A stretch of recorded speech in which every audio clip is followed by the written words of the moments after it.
नमस्कार फ्रेंड्स, स्वागत है आपका हमारे YouTube channel home science BMA पर।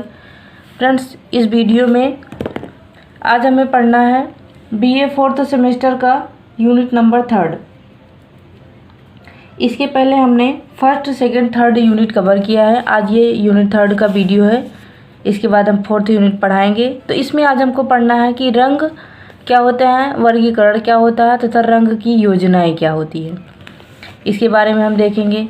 रंग हमारे जीवन के लिए बहुत ही ज़्यादा महत्वपूर्ण होता है, क्योंकि हमारी आँखों को रंग बिरंगी चीज़ें देखने में अच्छा लगता है और आकर्षक लगता है। आप एक बार इमेजिन करके देखिए, सोच करके देखिए, अगर ये पूरा सफ़ेद हो या पूरा काला हो तो देखने में कैसे लगेगा।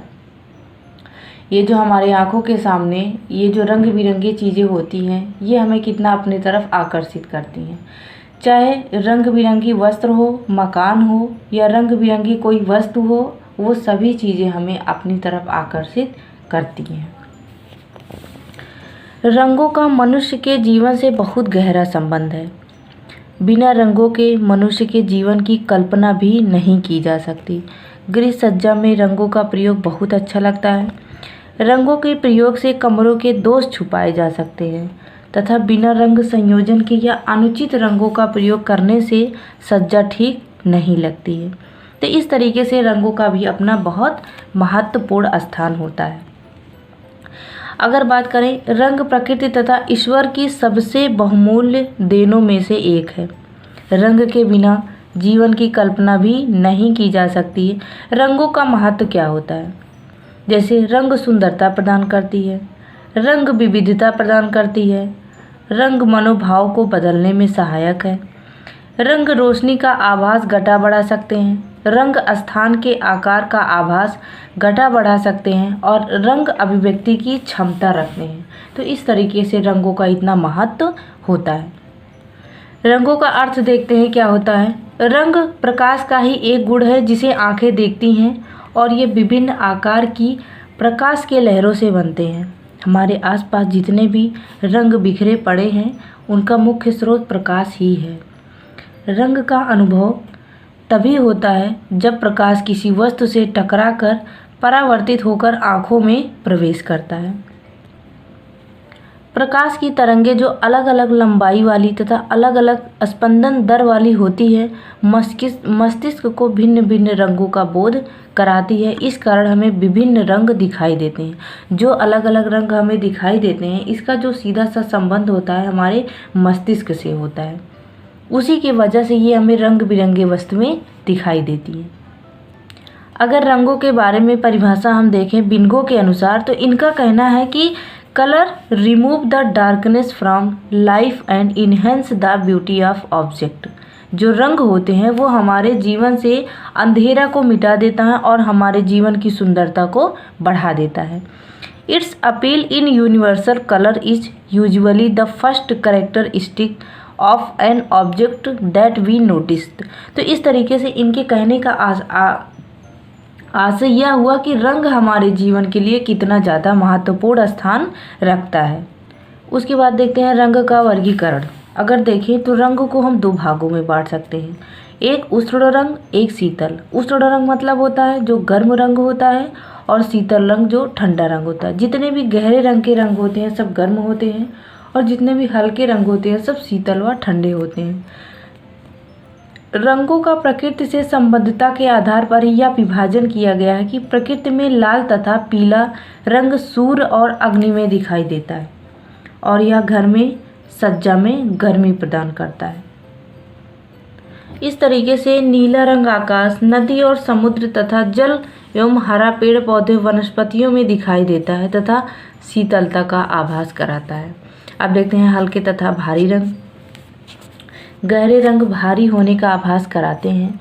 इनमें जैसे हो गया हरा, भूरा, लाल रंग भारी रंग तथा बैगनी, नीला, गुलाबी कम भार का आभास देते हैं। सज्जा में सामान्यतः भारी रंग जमीन की ओर तथा हल्के रंग ऊपर की ओर के लिए प्रयोग किए जाते हैं। आगे देखते हैं आगे बढ़ने वाले तथा पीछे हटने वाले रंग। जो रंग धरातल पर अधिक होने का प्रभाव छोड़ते हैं वो आगे बढ़ने वाले रंग कहलाते हैं और जो पृष्ठभूमि को के सिकुड़ने का आभास पैदा करते हैं, वे पीछे हटने वाले होते हैं।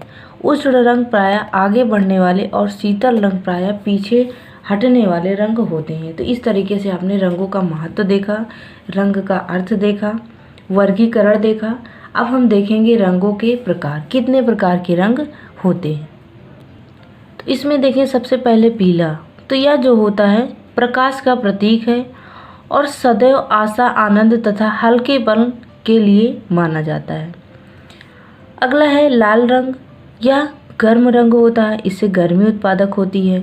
यह रंग प्रेम का प्रतीक माना जाता है और इस रंग में जीवन की लालसा के गुण पाए जाते हैं और प्रफुल्लता और बड़प्पन के गुण भी पाए जाते हैं। उसके बाद हो गया नीला रंग, यह रंग आरामदायक है, यह शीतलता तथा शांति देता है। किसी भी सज्जा में विस्तृतता तथा बृहदता का गुण इस रंग के प्रयोग से किया जा सकता है। उसके बाद हरा रंग देखते हैं, यह रंग संपन्नता, स्फूर्ति तथा शीतलता का प्रतीक है। किंतु इस रंग का उचित प्रयोग में ही सज्जा किया जाना चाहिए, ज़्यादा करने पे अच्छा नहीं लगता। नारंगी रंग, लाल एवं पीले रंग से मिलकर बना नारंगी रंग एक गर्म रंग होता है। इसका प्रयोग कम मात्रा में करना चाहिए, नहीं तो बहुत ही ज़्यादा प्रयोग करने से अच्छा नहीं लगता। उसके बाद देखते हैं गुलाबी रंग। गुलाबी रंग सबसे शीतल रंग है क्योंकि इसका प्रयोग कम मात्रा में करना चाहिए। यह सज्जा में सुंदरता भर देता है। बैगनी या उदासीनता उत्पन्न करता है। यह लाल रंग और नीले रंग के मिश्रण से बनता है। इसका प्रयोग सज्जा में बहुत आकर्षक प्रभाव छोड़ता है। सलेटी कलर, यह उदासीन रंग है, काले और सफ़ेद के सहयोग से बनता है। यह रंग अधिक चटकीले रंगों के प्रभाव को कम कर देता है। भूरा रंग, यह भारीपन का आभास होता है, सज्जा में शिथिलता उत्पन्न करता है, स्थान को कम करने की आभास भी देता है और इसका प्रयोग भी अन्य रंगों के साथ, विशेषकर हल्के रंग के साथ किया जाता है। उसके बाद हम देखते हैं गृह सज्जा में रंग चयन को प्रभावित करने वाले कारक। ऐसे कौन कौन से कारक होते हैं जो रंगों को चयन करने में बाधक उत्पन्न होते हैं। तो इस तरीके से कुछ हम देख सकते हैं, जैसे रंग की मात्रा, चुना गया रंग कितनी मात्रा में प्रयोग किया जाना है, कितना आकर्षक लगेगा, चटक रंग है कि हल्का रंग है, किस दीवार पे हम कर रहे हैं, ये सब कुछ उसमें मैटर करता है। उसके बाद है प्रकाश। सबसे बड़ी बात, प्रकाश की अच्छी व्यवस्था होनी चाहिए क्योंकि प्रकाश की व्यवस्था की वजह से ही हम रंगों को देख पाते हैं। हम चाहे जितना अच्छा पेंट कर लें, चाहे जितना अच्छा रंग कर लें, अगर कमरे में प्रकाश की सही व्यवस्था है ही नहीं तो वो चाहे जो भी रंग हो वो हमें समझ में नहीं आएगा और अच्छा नहीं लगेगा। उसके बाद है उद्देश्य पूर्णता। जो भी होना चाहिए उसका एक उद्देश्य होना चाहिए तथा जिस उद्देश्य से किया जा रहा है। जैसे अगर कमरा छोटा है तो हल्का रंग अगर किया जाएगा तो वो जैसे कमरा बड़ा लगने लगेगा। अगर कमरा छोटा है, गहरे रंग से रंग दिया जाएगा तो वो कमरा और छोटा लगने लगेगा। तो इस तरीके से बहुत सारे उद्देश्य हो सकते हैं, तो उद्देश्य को ध्यान में रखते हुए हमें रंगाई करनी चाहिए। उसके बाद है कमरे की स्थिति व आकार। कमरे की किस तरीके से स्थिति है, उसमें कौन से व्यक्ति को रहना है, उसमें हमें स्टडी करना है कि शयन कक्ष है कि किचन है, ये ध्यान देना चाहिए। और कमरे का आकार ध्यान देना चाहिए कि वो कमरा छोटा है या बड़ा है। जैसा कि हमने बताया, अगर कोई कमरा छोटा है उसमें गहरा रंग दिया जाएगा तो वो और सिमट के छोटा लगने लगेगा। अगर उसमें कोई हल्का रंग किया जाएगा तो वो कमरा बड़ा लगने लगेगा। उसके बाद अगला है जलवायु तथा मौसम। जलवायु तथा मौसम का भी ध्यान में रखना चाहिए क्योंकि ठंडे देशों और ठंडे मौसम में गर्म रंगों का प्रयोग से आराम प्रतीत होता है। जैसे गर्मी का मौसम है, अभी हम गर्म रंग लेंगे जैसे लगेगा और ज़्यादा गर्मी लग रही है। और अगर ठंडी का मौसम है, गर्म रंगेंगे तो ऐसा लगेगा जैसे कि यहाँ पे गर्मी हो रही है। उसके बाद है व्यक्तिगत पसंद। इसको भी ध्यान में रखना चाहिए कि किसी व्यक्ति की क्या व्यक्तिगत पसंद है। उसके बाद फैशन को भी ध्यान में रखना चाहिए कि कौन सा फैशन इस समय चल रहा है। उसके बाद है सुसज्जता के उपलब्ध साधन। जो साधन हमें उपलब्ध होने चाहिए उसी हिसाब से हमें सजावट या उसी हिसाब से हमें रंगाई करना चाहिए। उसके बाद है रंग पर पोत का प्रभाव। रंग पर पोत का प्रभाव क्या हुआ, जैसे एक ही रंग अलग अलग पोतों पर अलग अलग प्रभाव छोड़ते हैं। जैसे नारंगी रंग अथवा लाल रंग चिकने चमकदार पोत पर अधिक चटक दिखाई देते हैं। यदि लाल पीली धारीदार रेशमी सैटिन व सनील के पोत में चटकीले रंग सज्जा में कभी कभी प्रयोग किए जाते हैं।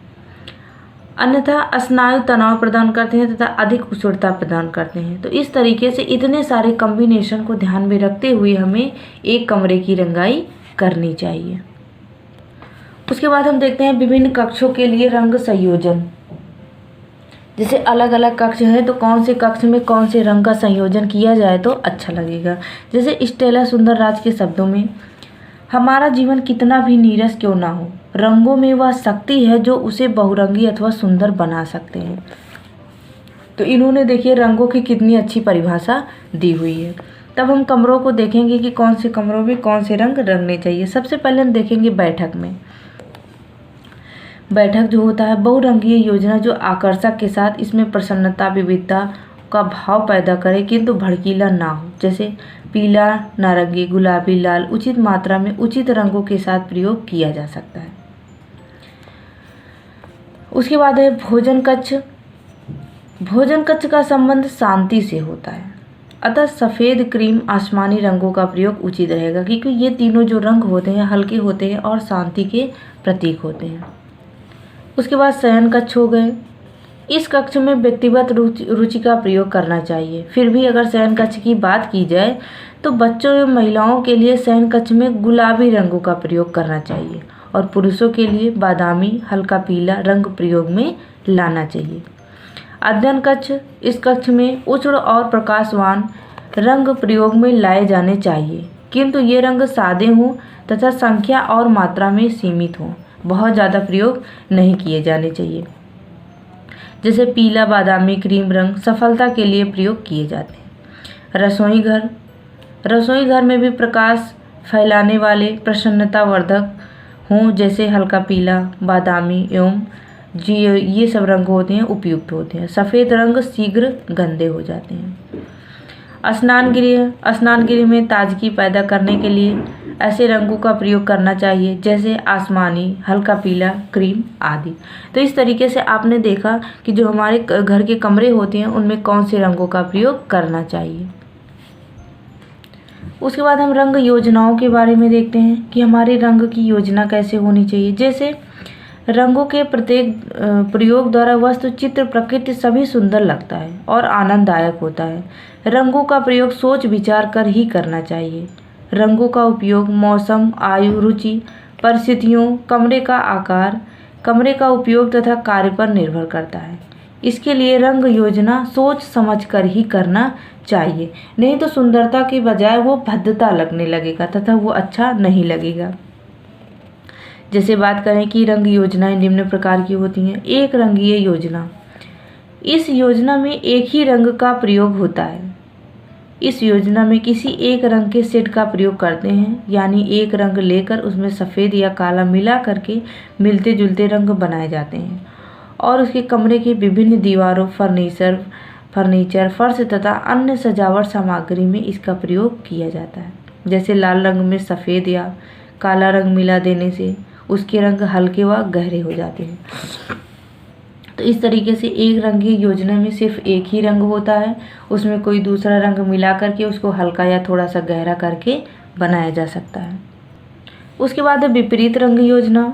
रंग चक्र में एक दूसरे के सामने के रंग का जब बराबर मात्रा में प्रयोग हो तब योजना विपरीत रंग कहलाते हैं। जैसे इस वाली दीवार पे दूसरा रंग हो और सामने वाली दीवार पे दूसरा रंग हो, तो इस तरीके से विपरीत रंग योजना कहलाती है। जैसे दोनों रंगों के टिंट और शेड का प्रयोग किया जाता है, जैसे लाल हरा, पीला बैगनी, नारंगी नीला, पीला नारंगी, इस तरीके से रंगों का सेट किया जाता है। अगला है समदर्शी रंग योजना। इस प्रकार की रंग व्यवस्था में किसी एक रंग को आधार का रंग चुन लिया जाता है तथा उसके आसपास के दो रंगों का प्रयोग किया जाता है। इन तीनों रंगों के टिंट और शेड का प्रयोग होता है। जैसे चुने हुए प्रथम रंग का टिंट दीवारों पर, दूसरे रंग के शेड व टिंट फर्श पर, जैसे गलीचे, दरी पर तीसरे रंग के शेड या टिंट पर्दों पर फर्नीचर का प्रयोग किया जाता है। उसके बाद है खंडित विपरीत रंग योजना। इस योजना में कोई एक प्रमुख रंग, उसके परिपूरक रंगों के दोनों बगल वाले रंग का व्यवहार किया जाता है। इस योजना में एक रंग चुनकर उसका टिंट दीवारों पर बाकी 2 रंगों में एक रंग का टिंट या शेड दरी या फर्श पर तथा दूसरे रंग का टिंट या शेड पर्दे पर आदि पर लगाया जाता है। तो इस तरीके से कोई 2 रंग चुना जाता है। तो ऐसे ज़रूरी नहीं कि सामने जो हुआ है तो उसके सामने वो हो, ऐसे विपरीत करके बगल बगल करके अपोजिट रंग का चुनाव किया जाता है। जैसे देख सकते हैं पीला नीला बैगनी लाल, लाल नीला हरा पीला हरा, इस तरीके से बीच में एक सेंटर में रंग होता है, उसके बगल बगल 2 अपोजिट रंग का प्रयोग किया जाता है। उसके बाद है त्रिकोणीय योजना। इस चक्र में बराबर दूरी के 3 रंगों को चुनकर अगर सजावट की जाती है तो उसे त्रिकोणीय रंग कहते हैं। इसमें 3 रंगों का चुनाव किया जाता है। जैसे प्रमुख त्रिकोणीय रंग योजना, प्राथमिक रंग पीला नीला व लाल हो गया। द्वितीय त्रिकोणीय रंग योजना हो गया हरा बैगनी और नारंगी। उसके बाद है चौरंगी योजना। इस चक्र के बराबर दूरी पर 4 रंगों की योजना चौरंगी योजना कहलाती है। इस योजना में एक समूह से किसी एक रंग को प्रमुख मानकर विभिन्न प्रकार के रंग योजना तैयार की जाती है। इस योजना में एक रंग का दीवारों पर करें और बाकी के 3 रंगों का प्रयोग जैसे दरी हो गया, कालीन हो गया, फर्नीचर, पर्दे आदि पर करें। कोई एक रंग जो हो गया वो दीवार पर करें, बाकी जो और बचे हुए रंग है 3 रंग उसको और सारे मटेरियल पर कर सकते हैं। दोहरी विपरीत रंग योजना। इस योजना में 2 सहयोगी रंगों के साथ 2 विपरीत रंगों को सम्मिलित कर रंग योजना बनाई जाती है। जैसे पीला के साथ पीला नारंगी, बैगनी के साथ नीला बैगनी। तो इस तरीके से रंग योजनाएं की जाती है। फ्रेंड्स, इस वीडियो में हमने रंग से संबंधित पूरे टॉपिक कवर किया है। वीडियो को पूरा देखें और ज़्यादा से ज़्यादा शेयर करें। वीडियो देखने के लिए धन्यवाद।